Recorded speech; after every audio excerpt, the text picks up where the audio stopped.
I wish I had a Coke. I saw this science experiment once where they put this tooth in Coke, and after a period of a few weeks or days, or maybe it was just one day, it completely fell apart. It just disappeared. And I guess that could happen with a whole set of teeth if we were to sit around with a mouthful of Coca-Cola day and night. I wonder how that would work. The teeth falling out? Like, would you swallow and then would they like grow back somehow? God, am I stupid? What am I supposed to do? I thought by now that I would at least have some kind of extra work or something.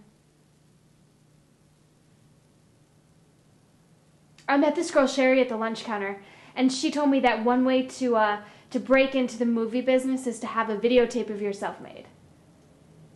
But the problem is that it costs. I wonder if I could find somebody with one of those videotapes you can use at home. Okay, cut. So? It felt more like energized. It's because you're hitting trying. me harder. You're trying to get to me harder. Yeah, and I mean, I'm not saying like in good or bad, whatever way, it just, that's how it felt. It felt more like I was trying harder. Well, because I was, but right. I'm just saying.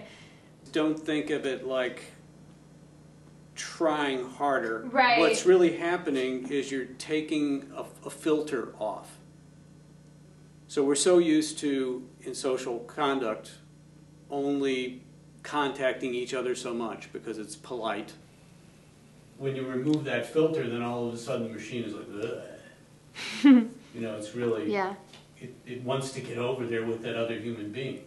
Let's assume that we kind of recalibrated, you know, your ability to contact, to do that more openly, no filters, just point blank contact.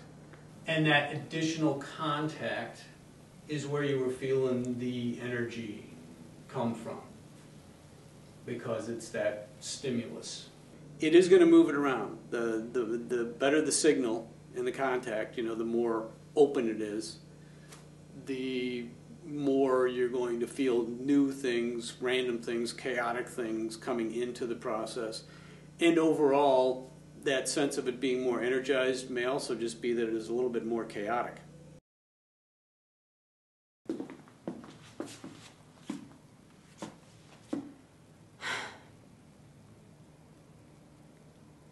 I wish I had a Coke. I saw this science experiment once where they put a tooth in Coke, and after a period of a few weeks or days, or maybe it was just one day, it completely fell apart. It just disappeared. I guess that could happen with a whole set of teeth if we were to sit around with a mouthful of Coca-Cola day and night. I wonder how that would work. Would you swallow and would they grow back in somehow? Oh. God, am I stupid? What am I supposed to do? I thought by now I would at least have some kind of extra work or something. I met this girl Sherry at the lunch counter, and I thought she was pretty weird, but she turned out to be nice, and she said that one way to break into movies is to have a videotape of yourself made. But the problem is that it costs. I wonder if I could find somebody with one of those videotapes that you use at home.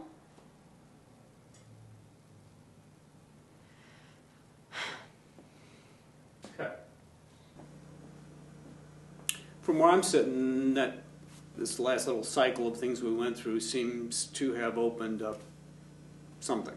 Yeah. I think I think also I get in the trap of knowing a monologue well and just sitting in it. Right. Which like I know is not a good thing to do, but I do it anyway. You know, sometimes, or being like too comfortable with it, and like with what you're saying about just letting it keep evolving and letting it be, and letting every single time be different, and like that's okay to feel different things, and it's not okay. It's mandatory. Yeah. Because if you settle into a monologue over a period of running it, Yeah. here's what that settling in actually is. Each time you run through it, you experience a little less. Yeah, because your brain like shuts off and only allows you to feel what you think you're supposed to feel. Actually, what it's doing is it's sitting there and identifying right things, which is an editorial process. Yeah. So it edits out all the chaos. It edits out all of the evolution. It starts to edit out the presence of the other person in the room. The object here is to keep it destabilized, just like life. Yeah. Things keep happening. Things keep evolving. On top of it, you want it to keep growing and moving around because you want it to respond differently in each audition situation. Because here's what you want in each audition. You want the version of it that's perfect for the people in the room. And if you're used to letting it move around, guess what? They contaminate you. They actually move it around in a way that's perfect for them. Just like other people change your behavior all the time too. Now, what about if there's like a bunch of people in the room? Do you just allow yourself to just sense everyone and everything happening? Human beings are actually designed to sense one person, but here's how it works. If you can plug into one person, you're effectively plugging into everybody. Okay. That's the way to think about it. If you get them, then it's going to contaminate everybody else. This is a direction that I tend to use all the time, and I'm not really going to say too much about it. I just want to see what happens. This next run, I want you to just experience whatever the hell you're experiencing, but you really couldn't care if I see any of it. You just don't care. Whatever shows up on the outside is going to have to take care of itself. It's no longer an issue. Let's just see what that does.